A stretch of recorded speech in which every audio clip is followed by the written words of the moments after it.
خب نشد میایم با کد اینجا ما سپل مستیک داریم که این پراپرتی که است با نام inner html است.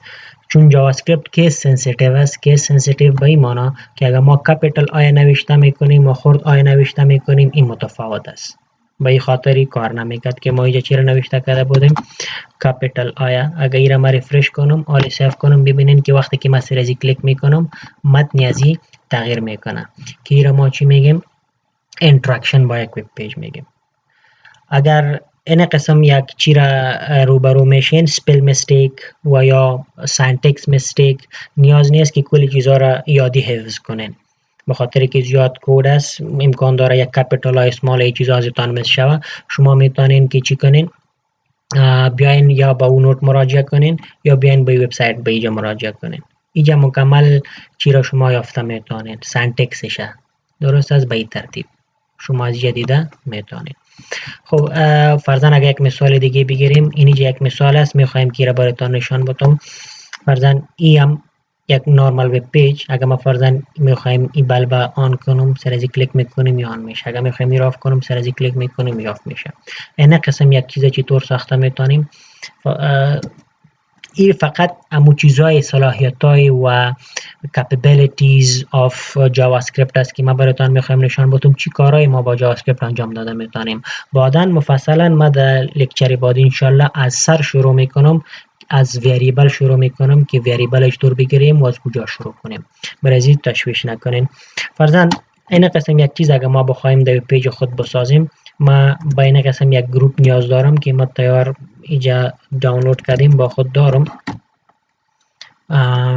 اینجا فرضاً از اینجا دو گروپ میگیرم و میایم در فولدر جایی که وب پیج ماست اینجا این گروپ مندازم. حالا در این وب پیج خود یک شکل از این گروپ ما میخوایم که بیارم. فرضاً یک چیز عادی است که شما در HTML کردین img tag src سورسش چون در یک فولدر هستن فقط نامش من نوشته میکنم که نامش است. اگر ما بیایم از اینجا و این نامش رو کپی کنم و اینجا پیست کنم و اینجا فقط یک ویت برش میتونم که تقریبا حالا ویت نمیتونم ببینیم که چقدر ساعتش است. سیو میکنم و از اینجا میایم این وب پیج خود ریفرش میکنم. این قسم یک گروپ برای من نشان میده. حالا چی میخوایم کنم که یک بتن جور کنم که سرش کلیک کنم حالت یک گروپ تغییر شوه. اما قسمی که ما گفتم اینتراکتیو شوه که وقتی که ما یک عمل انجام میدیم عکس العملش هم ببینیم. چی کار میکنیم به خاطر از اینجا بعد از این یک بتن ما جور میکنم و برای فرضاً ما کلیک میکنم که لایت آن. آره سیو میکنم میره و ایره ریفرش میکنیم. این یک بتن جور شد لایت آن. میخوایم وقتی که سرزی ما کلیک کنم شکل از این گروپ از گل به بل تغییر شوه. مطلب بند است روشن شوه. این هر شکلی که است. آره ما در زودی او شکل بلش یافته نتانستم. این قسم یک شکل یافتم و میره در جایش میاریم. این کار ما چطور کرده میتونیم؟ اولا بسیار ساده ما چی میکنیم بدون جاوا اسکریپت براتون نشان بدم که فقط این سورسش تغییر میدیم. از بجای EX که حالا ما میبینیم EX هم میاریم درسته. و این توسط چی تغییر میشه؟ توسط ای اتریبیوت یا MG تغییر میشه. مطلب ای که اگر از بجای از این سورس که bulbof.png است نامی از EX است اگر ما نامی از EX اینجا بتم کپی کردم و نامشه و اینجا ما پیست میکنم سیو میکنم و از اینجا آمده ای را ریفرش میکنم. ببینید یک برای ما نشان میده. این قدر کار است. و این کار ما چطور میکنیم؟ اینجا آمده برای یک فیکسد width و هایت میتونم تا که تغییر نکنه. هایت فرضاً 150 پیکسلز. خب این پس بلب آف شد. صحیح است. حالا این را ما چی میگیم changing an attribute or property of an element HTML element. حالا ما فقط یک توسط جاوا اسکریپت یک ایونت کنترل کنیم. این چیز بعداً گپ میزنیم. حالا فرضاً میخوایم توسط جاوا اسکریپت یک پراپرتی ولیو یک پراپرتی رو تغییر بدیم. چطور کرده میتونیم؟ همون قسم یک کار میکنیم. اول برای ما یک آیدی میتم تا که را مشخص کنم. فرضاً ما میگم که my img. حالا را توسط آیدی سلکت میکنم انتخاب میکنم. فرضاً ما میگم که آن کلیک وقتی که سر از این بٹن ما کلیک میکنیم چی کار باید شود؟ ما باید این عکس انتخاب کنم document.getElementById و آیدی از عکس ما چی است؟ myimg. تا اینجا ما چی کردم؟ این عکس انتخاب کردم. بعد از این ما چی میخوایم کنم؟ دات میخوایم src ش تغییر بدم، سورسش تغییر بدم و سورسش چی باشه؟ امون نام عکس آنه که ما اینجا مانده. ایرا میکنم سیو میکنیم، میره ویژه ریفرش میکنیم. حالا اگر من سریزی کلیک کنم شما ببینید به قسم میشه. حالا فرضاً اگر بٹن دومی را میخوایم جور کنیم که گروپ پس بند کنه، کپی پیست. اینجا ما همون کارا میکنم، فقط این را من ویلیوش تغییر میتونم که نام ایزی بٹن باشه لایت آف و ای چی کنه؟ ای ویلیو پس با آف تغییر کنه. مطلب سورس نامی عکس آف که بود او را بانه از بجای نامی عکس آن. حالا اگر شما رفرش کنیم ببینید لایت آن ای عکس هم میاره، لایت آف او عکس هم میاره. اگر فرضاً این قسم عکس‌ها را من داشتم همین کار اینجا انجام میشه. اصلا دو عکس تغییر میشن مگم چون امو یک عکس است فقط رنگش اینجا تغییر دادن برای ما معلوم میشه که گروپ بلو روشن میشه. این چی کار است که ما میکنیم؟ توسط جاوا اسکریپت ما ولیو یک پراپرتی، ولیو یک اتریبیوت را تغییر میدیم تا که اینتراکشن خود نشان داده بتونه، تا که اینتراکتیو شود. اینی کارهایی هستند که ما توسط جاوا اسکریپت کرده میتونیم و دیگه هم زیاد که ما چی میکنیم؟ یک وب پیج یا یک وبسایت اینتراکتیو ساخته میتونیم. حالا خوب بود فقط کس گفتم براتون میخواستم نشان بدم که جاوا اسکریپت چی کار میکنه و توسط جاوا اسکریپت ما چی کارا کرده میتونیم، چرا جاوا اسکریپت یاد میگیریم. اصل موضوع ما امروز این کارا را انشالله کلتان یاد میگیرین. اگر کس یاد نگرفته it's okay، به خاطر که ما فقط بخواستم که کارش نشان براتون بدم. جاوا اسکریپت کد که ما نوشته میکنیم ما در هر جای یک وب پیجی را نوشته کرده میتونیم. یعنی جایش کجا بوده میتونه؟ در هد بوده میتونه، در بادی بوده میتونه، در هر جای بوده میتونه. مگم خوب پرکتیسی است که ما در آخر نوشته کنیم، در بادی نوشته کنیم. او چرا؟ به خاطر پرفورمنس که وب پیج ما خوب پرفورمنس کنه. اگر در شروع ما اینجا کد جاوا اسکریپت نوشته میکنم وقتی که پیج لود میشه اول کد جاوا اسکریپت رن شوه باید او وقت میگیره، بعدن برای ما این پیج و عکس و نوشته و چیزا رو نشان میده. باز ما فکر میکنیم که وب پیج بسیار ضعیف است، سلو است، زود لود نمیشه. مگه ما در آخر کنیم اینجا کد جاوا اسکریپت نوشته میکنیم اول برای ما وب پیج لود میشه. مطلب همون نوشته و عکس و بٹن و فرم و لیست همه چیزی که در HTML ما گرفتیم او رو ما ویژوالی میبینیم. وقتی که دیدیم داخل باز او کد جاوا اسکریپت رن میشه که زیاد وقت ما رو منتظر نمیمانه به یک صفحه سفید و بلانک پیج. خب کد جاوا اسکریپت که عموما ما نوشته میکنیم قسمی که پیش گفتم این طریقه خوبش نیست، مگم طریقه مختصرش است که ما براتون نشان دادم.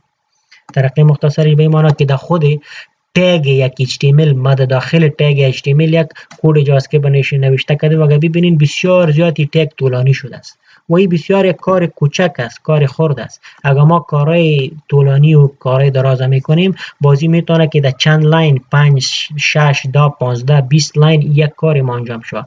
نمیتونیم که یک تگ ما در 20 لاین همین قسم کلان کرده بریم.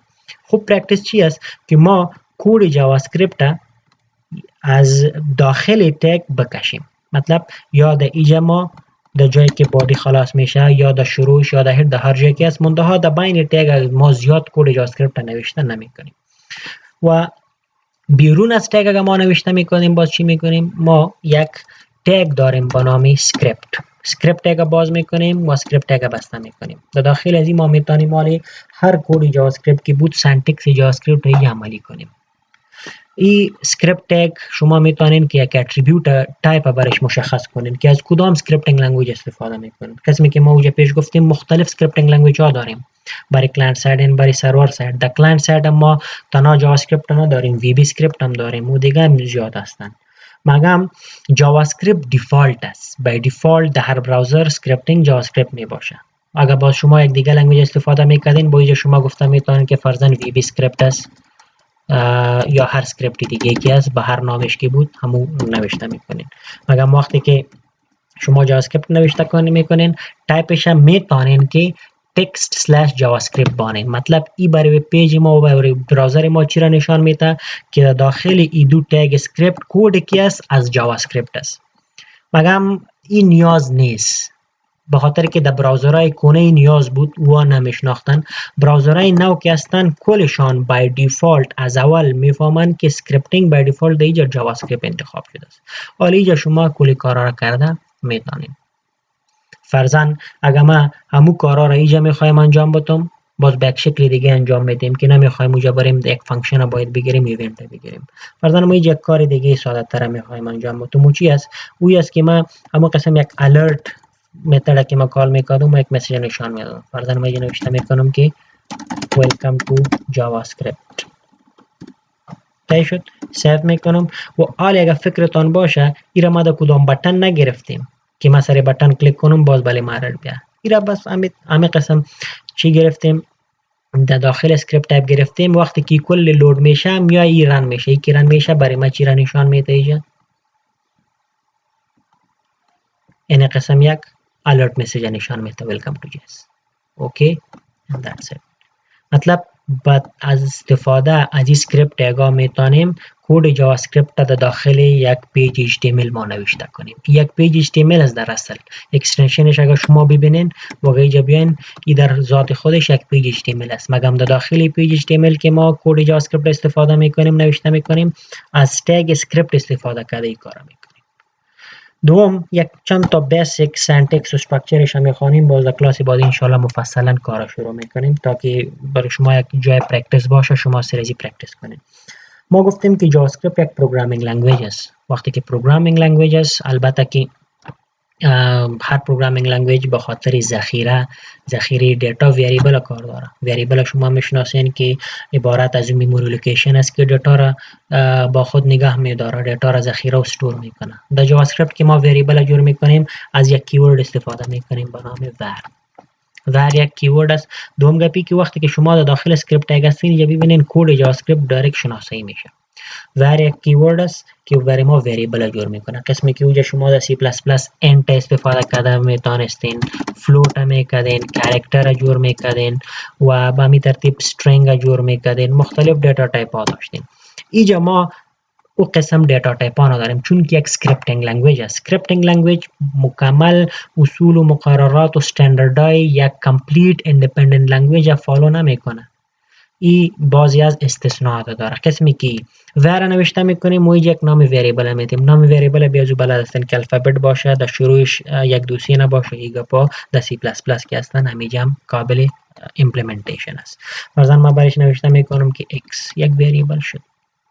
حالا تایپ x چی شد؟ وقتی که ما مشخص تایپ نمیدیم، انت و فلوت و دبل و کاراکتری را نمیدیم، تایپ ازی وقتی فیصله میشه وقتی که برازی ما ولیو اساین میکنیم. فرضاً اگه اینجا برای x ما یک ولیو اینتیجر اساین کردم 50، تایپ ازی چی شد؟ اینتیجر شد. اگه اینجا ما نوشته میکنیم 50.3، تایپ ازی فلوت شد. اگه فرضاً ما اینجا نوشته میکنم x is equal to علی، تایپ ازی string شد. اگه فرضاً ما اینجا نوشته میکنم در سینگل کوتس xa، تایپ ازی کاراکتر شد. با همین ترتیب هر ولیوی که حالی برای وریبل x ما میتیم تایپ ازی از ولیوش گرفته میشه و برای وریبل داده میشه. فرضاً من اینجا نوشته میکنم x is equal to 30. مطلب چی شد؟ ای یک انتیجر وریبل شد و ولیوش c شد. با همین ترتیب فرضاً اگه ما بگیرم که وریبل y یک وریبل نو شد، ولیوش مثلا c 20. با این ترتیب ما میتونیم مطلب ای ساحه اسکریپت نوشته کردن و کد نوشته کردن ایتان از قسمی که در سی پلاس پلاس پرکتیس کردین اینجا پرکتیس کنین، همو جمع منفی ضرب تقسیمی کارا را انجام بدین تا که بلد شوین با این لنگویج با این زبان. بعدن پیش که ما بریم براتون زیاد سهولت میشه. از این خاطر امروز براتون اینی یک چیزای اساسیش نشان میدم تا که شما در خانه پرکتیس کنین. فرضاً میخوایم که این دو عدد با هم جمع کنم و یک وریبل دیگه پرتم. چی میکنم که وریبل z جور میکنم، x با y جمع میکنم. That's it. حالا ببینین اگر من این را سیو کنم و را رفرش کنم چی میگین چی میشه؟ هیچ چیزی نمیشه. چرا نمیشه؟ به خاطر که صحیح است در مموری x کریت شد 30 را گرفت، y جور شد 20 را گرفت z جور شد و مجموعه x جمع y گرفت. مگم در میموری ماند، ما نشان ندادیم، دیسپلی نکردیم، کدام کار دیگه به انجام ندادیم. حالا اگر میخوایم که ببینیم که واقعا چند میشه، ما با چند راه آوتپوت جاوا اسکریپت دیده میتونیم. راه اول که پیش براتان گفتم او چی است؟ توسط یک مسیج باکس ما میبینیم. فرضاً ما یک الرت نوشته میکنم و اینجا ما زیتا پاس میکنم، میگم هر چیز که در زیتا است در مو الرت مسیج برای ما نشان بده. حالا اگر ما ریفرش میکنم، شما ببینید پیج که ریفرش میکنم برای ما دایرکت میگه 50. چرا میگه؟ به خاطر که برای الرت مسیج باکس ما زیتا پاس کردیم و زیت چی است؟ مجموعه x و y است. x و y که جمع شوند 50 میشه. به این شکل ما میتونیم که آوتپوت جاوا اسکریپت بگیریم. یکی از شکلایش است. شکل دومش چی است؟ شکل دومش که ما میتونیم قسمی که پیش جا کردیم inner HTML در یک چی را نشان بدیم، در یک element HTML، فرضاً در یک پاراگراف، در یک هیدینگ، در هر چیز elementi که بود در اوجه ما میتونیم نشان بدیم. فرضاً ما میگم که مجموعش در بین از بجای از پاراگراف بیاید. این کار ما چطور کردیم پیش؟ هلو جی اس که گرفتیم. اینی را ما کپی میکنم براتون. اینی پراپرتیش است. این که چی است، چطور کار میکنه، این را کلش ما تشریح میکنم، فقط حالا ببینید. مطلب یکی از طریقش است. طریقه اول که الرت مسیج ما بگیریم، آوتپوت جاوا اسکریپت بگیریم. طریقه دوم که الرت مسیج نمیخوایم بگیریم بلکه چی کنم، در داخل یک پاراگراف در متنش تغییر بدم. document.getElementById myPara، مطلب این پاراگراف انتخاب کو و داخلش چی را بان؟ زیتا بان. هر چیزی که در زیتا است او را بان. ولی هم ای بیایه هم او بیایه، نمیخوایم که بیایه ای را کامنت میکنم. کامنت شما در چی خواندین در سی پلاس پلاس؟ عبارت از استیتمنتی است که هیچ رن نمیشه. وقتی که در جاوا اسکریپت شما در شروع یک استیتمنت دبل بک اسلش بانین و کامنت میشه، رن نمیشه. ولی را ما سیو میکنم. این پیج اگر ریفرش کنم شما ببینید 50 شد. و چرا دایرکت 50 شد؟ به خاطر که میره در کدام بٹن کلیک در چیز نگرفتیم، فقط گفتیم که کلش لود شوه، لود شد. بعد از او این کار انجام شوه. اول this is a paragraph در اوج است، مگم چون که او به زودی ای لود میشه و بعدا دفعتا ای جور میشه و داخلش ویلیوش تغییر میشه و دایرکت 50 میشه. سوم طریقه که شما میتونین ایرا ما کامنت میکنم تا که امرا نشه. حالا ببینیم اوجا پس همون چیزی خود میاد، نوشته خودش میاد. سوم طریقه که شما آوتپوت جاوا اسکریپت گرفته میتونین او چی است که شما دایرکت برین و در داکومنت نوشته کنین از خود کد جاوا اسکریپت. او را ما میگیم که document.write چی است؟ یک فانکشنی است که در خود داکومنت ما نوشته میکنه. قسمی که شما در سی پلاس پلاس یاد داشتین، این قسم یک شمالی فرض کنین. فرضاً چی را میخوایم در امو داکومنت نوشته کنم؟ z، چیزی که ویلیو z است. اینی را سیو میکنم، این را ریفرش میکنم. شما ببینین که اینجا چی آمد؟ 50. و در اینجا چرا آمد؟ به خاطر ازی که کلش اول پاراگراف لود شد، باز بٹن، باز عکس، باز دو بٹن، بعد از او اسکریپت لود میشه. بعد از این دو بٹن ببینین متصل اسکریپت لود میشه. و اسکریپت چی میکنه؟ زیتا نوشته میکنه در کنسول. با می ترتیب ما میتونیم این طریقه سومش شد. طریقه چهارمش که در کنسول ما نوشته کنیم. ولی در کنسول نمیریم که زیاد کنفیوژن اینی زیاد است و معمولا ما این کارم نمیکنیم وقتی که در یک وبسایت بودیم و او کنسول هم نمی کنیم. معمولا ما چی میکنیم؟ در element و یا در مسیج باکس داتا خود نشان میدیم. برای این قسم فرض کنیم. خب document.write قسمی که گفتم اینی کارا میکنه. حالا فرضاً اگه ما بگیم که آوتپوت خود یک کمی فرمت کنم، فرمت چطور کنم که بگیم در پیش از یک کمی نوشته بیا، یک مسیج بیا، چطور کدا میدانیم؟ ما فرضاً اینجا گفتم میتونم از باجای عزیزیت اول ما یک مسیج نوشته میکنم، در بین دبل کوت ما مسیج نوشته میکنیم که فرضاً ما میگم که output is equal to save. حالا شما بین ریفرش کنید چی میگه که output is equal to هر چیزی که در بین دبل کوت نوشته کنیم باش همون شکلش با شکل string پرینت میشه. حالا میخوایم که ویلیو z هم پرینت کنم. باز ما چی میکنم؟ بعد از اینکه مسیج برای من نشان داد output is equal to ما میتونم بگویم که document.write برای من نشان بده در اسکرین چی را؟ چیزی که در z است و داخلش یک سیمیکالن. هر جایی که یک استیتمنت جاوا اسکریپت تمام میشه ما یک سیمیکالن نوشته میکنیم. ببینید چی میگه که output is equal to 50. اگر فرضاً بخوایم که در یک لاین ما می کار کنم، چرا برای یک آوتپوت گرفتن ما برای مسیج یک استیتمنت بگیرم، برای ولیو زد دیگه استیتمنت بگیرم؟ باز ما چی کده میتونیم؟ کانکتینیت کده میتونیم. کانکتینیشن در سی پلاس پلاس خواندین که اوجا به خاطر کانکتینیشن شما از این دبل با سی اوت از استفاده میکردین و با سین از استفاده میکردین. اینجا در جاوا اسکریپت که ما کانکتینیت میکنیم از علامت نمبر جمع استفاده میکنیم. حالا اگر ما فرضاً زد اپراتوم ای را سیو کنم و ای را ریفرش کنیم، شما ببینین همون کار انجام میشه. هر چقدر که شما میخواین اینجا پیج برده میتونید. فرضاً اگر ما بخوایم که output is equal to چیزی که در زد است او 50 شد پلاس، باز یک چیز کانکتینیت میکنم که ما میگم که فاصله thank you save refresh. همه کسی ببینین در یک استیتمنت میره. این کارهای چی هستن؟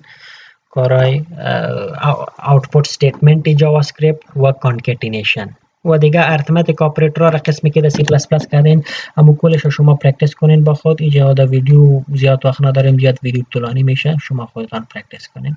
فقط وریبل که میگیرین وری بگیرین. یک چیزی دیگه